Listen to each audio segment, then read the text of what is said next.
सैनिक समाचारों में आपका हार्दिक स्वागत है। सबसे पहले बात करूंगा हेडलाइंस की। बिल्कुल बात दोस्तों, डीए डीआर एरियर का सभी को है इंतजार।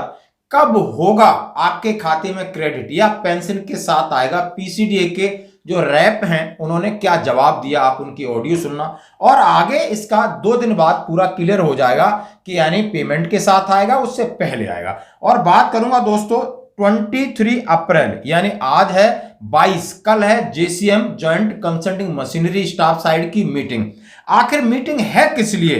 क्या 8वें वेतन आयोग को लेकर है, या टर्म्स ऑफ रेफरेंस के फाइनल को लेकर है, या जो मुद्दे हैं जो हमेशा पीरियोडिकल उनके साथ मीटिंग होती है वो है? तो इन कौन कौन से मुद्दे हैं आइए जरा बात करते हैं। तो सबसे पहले मैं बात करूंगा डीए और डीआर यानी डियरनेस अलाउंस और डियरनेस रिलीफ को लेकर के। पीसीडीए को कल हमने कॉल किया 18001805 पर। जब उसने जो जवाब दिया वो आप सुनिए। सर नमस्कार सर, एक पूछना था, ये अभी अपने फौजियों का डीआर है या डीए डीआर, इसका एरियर का क्या चल रहा है सर? डीए का भी कोई अपडेट नहीं है। अच्छा, कोई अपडेट नहीं है क्योंकि घोषणा आर्मी की तरफ से लेटर तो निकला। अभी कोई अपडेट नहीं है, वेट कर लीजिए कुछ और समय का।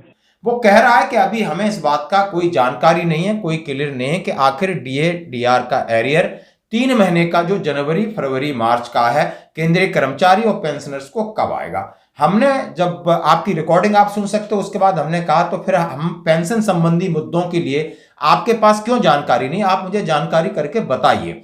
अब उसने अपनी बात को टाल दिया। मैं आपसे कहना चाहता हूं, जैसा कि कयास लगाया जा रहा था कि लगभग 22 और 23 तारीख को आना चाहिए, क्यों नहीं तो अब यह कल परसों जैसे ही पेंशन का मैसेज आएगा उसमें एक चीज बात क्लियर हो जाए कि आखिर आपकी बेसिक पेंशन तो वही रहनी है, और डीआर है वो 2% बढ़ोतरी के हिसाब से देगा, यानी 55% के हिसाब से आपको देगा। टोटल अमाउंट होगा कंप्यूटेशन कट के, अपना ये देख लेना जो क्रेडिट होने वाला अमाउंट है उस पर कितना है। और बचा हुआ 3 महीने के जो एरियर है उसके साथ अलग से दिखा रहे हैं या अलग से मैसेज आएगा? प्रक्रिया इसकी है कि वो अलग से मैसेज आएगा, भले उस दिन क्रेडिट हो या 2 दिन पहले क्रेडिट हो, लेकिन अलग अलग क्रेडिट होगा। और ये चीजें आपको शायद आज नहीं तो कल पेंशन मैसेज क्रेडिट का जो वार्निंग मैसेज आता है उसमें आपको क्लियर हो जाएगा। तो उसमें एरियर का कहीं जिक्र नहीं, तो आप समझ सकते हो एरियर वो एकदम धड़ाके से आएगा। और पीसीडीए बैठा है किसी काम का नहीं, जिस पर कोई भी कॉल करो तो बोलता है रिकॉर्ड में बात करो, इसकी हमें जानकारी नहीं। यानी वो जो ऑपरेटर बिठा रखे हैं 180 जो आपके टोल फ्री नंबर हैं, इनके ऊपर भी वो आपकी कितनी हेल्प कर सकते हैं वो आप जानते हो। ये स्पर्श की फेल्योरिटी है। यदि वहां पर टोल फ्री नंबर दिया है तो आपको सारी चीजों का जवाब देना होगा। आप सिर्फ इसलिए नहीं कि रिकॉर्ड में बात करो, सीपी ग्राम में कंप्लेन करो, ग्रेवियंस डालो और हमें पता नहीं है, तो पता नहीं तो फिर हम फोन, एक तो फोन नहीं लगता, फोन लगता है तो पता नहीं जवाब से, ये गलत चीज है। वहां से एक जिम्मेदारी की तरह उनका जवाब आना चाहिए। तो आप डीए डीआर एरियर के लिए निश्चिंत रहें, बहुत छोटा अमाउंट है और ये आपके खाते में पेंशन क्रेडिट से पहले आएगा। वो इसके लिए कहीं किसी भी तरीके की बाहर कोई ऐसी न्यूज नहीं आई कि नहीं पक्का उस दिन आएगा, तो ये हमारे पेंशन मैसेज से लगभग क्लियर हो जाएगा। अब मैं बात करूंगा दूसरा सवाल कि 23 अप्रैल को जेसीएम की मीटिंग है, जैसा कि लेटर है 24 मार्च 2025 को निकला था।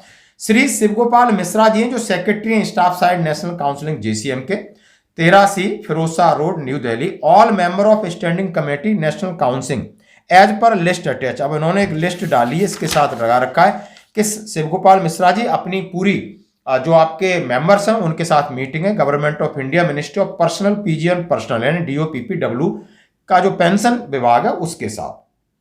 अब मतलब उनका है कि 63rd meeting of the standing committee of national counselling to be held on.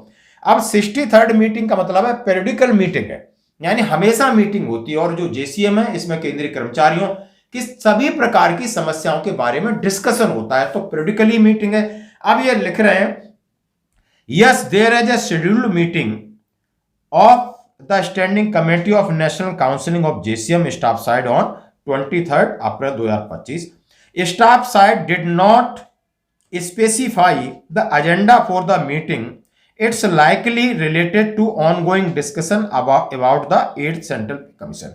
अब ये कहा जा रहा है कि ऐसा हो सकता है कि जो मैटर ऑन गोइंग चल रहा है 8वें वेतन आयोग पर चर्चा हो और अन्य मुद्दों पर चर्चा हो। इन्होंने सीधा लिखा है कि आई में directly say that the 63rd meeting of standing committee national counselling held on 11 बजे कल 23 तारीख को। और उन्होंने कहा है जितने भी चेयरपर्सन हैं सेक्रेटरी हैं उनसे सबसे मिलेंगे और केजी मार्ग न्यू दिल्ली, और इंस्टीट्यूट है सर्विस अफसर सिविल सर्विस अफसर इंस्टीट्यूट में होगा। You are requested to kindly take convenient to attend meeting. ये लेटर आ गया। अब ये लेटर है general secretary AIRF entry road और जनरल सेक्रेटरी NFIR, जो भी इनके सदस्य वो सारे जाएंगे। अब जो एजेंडा है मेन जरा हम इसके ऊपर बात करेंगे। सबसे पहले 8वें वेतन आयोग का एजेंडा है, 3 एजेंडे हैं। उसमें आयोग का गठन कब होगा, आयोग का गठन और टर्म्स ऑफ रेफरेंस का फाइनल, और पुराने 7वें वेतन आयोग के अनोमलीज के मुद्दे। 3 बेस आधार है जिनके ऊपर ही सबसे ज्यादा चर्चा और सब मेन चीज है ये। अब 8वां वेतन आयोग की जब उन्होंने कहा है कि टर्म्स ऑफ रेफरेंस का फाइनल होगा और 8वें वेतन आयोग का घोषणा हो जाएगी, जिसके अंदर आप समझ सकते हो जो कमेटी है वो डिसाइड हो जाएगी। अब टर्म्स ऑफ रेफरेंस की बात से पहले में उन्होंने जो शर्तें रखी उसमें रखा है DA/DR में बदलाव, 18 महीने का DA एरियर, 50% DA मर्ज की बात हो, मेडिकल फैसिलिटीज की बात हो, 5% पेंशन बढ़ोतरी की बात हो, OPS NPS की बात हो, और अपनी नियुक्तियां जितनी रेलवे विभाग और AIDF में जितनी वैकेंसी हैं आप उनके अंदर उनको जल्दी से भरिए। अब ये पुराने मुद्दे हैं सारे जो 7वें वेतन आयोग से लगातार चले आ रहे हैं, उनमें से हैं आप समझ सकते हो आपका DA एरियर की बात हो, आपकी पेंशन संबंधी समस्याओं की बात हो, कम्यूटेशन की बात हो, 5% पेंशन बढ़ोतरी की बात हो, और OPS की बात हो। अब ये मुद्दों पर लगातार बात होती रहती, लगभग इनकी क्वार्टरली मीटिंग होती है उस हिसाब से। अब इन पर बातचीत चलेगी, जैसा उन्होंने कहा ये भी बातचीत होगी, और 8वें वेतन आयोग का टर्म्स ऑफ रेफरेंस का एजेंडा मैन है, इसके ऊपर बात होगी। जैसा कि 15 अप्रैल तक उन्होंने जितनी भी रिपोर्ट्स लेनी थी, जितनी डिमांड थी, सभी से कंसोलिडेटेड डिमांड आ गई। अब इसके ऊपर टर्म्स ऑफ रेफरेंस की फाइनल चर्चा। अब फाइनल चर्चा में जैसे कि इनका पॉइंट है JCM का जो पिछली मीटिंग में रखा था, उन्होंने कहा है कि एक्वायर्ड फॉर्मूला इसको आपको चेंज करना होगा। नई चीजें जो रिक्वायरमेंट में है केंद्रीय कर्मचारियों के लिए, उनको आपने उसको साथ ऐड करना होगा। फैमिली यूनिट को बढ़ाना होगा, और पे लेवल्स को कहीं जो 1 से 2 और 3 के 4 को मर्ज करना होगा। और साथ ही उन्होंने कहा है कि फिटमेंट फैक्टर है, यानी जो खर्चा है उसको अलग निकाल के मिनिमम फिटमेंट फैक्टर 2.57 से 2.86 के बीच होना चाहिए। यानी ये सारी चीजों पर चर्चा चलेगी, और आखिर टर्म्स ऑफ रेफरेंस की क्या फाइनल जो बनेगा वो आयोग को दिया जाएगा, और आयोग उसके ऊपर सीधा काम करेगा। तो इसके ऊपर JCM की बैठक है।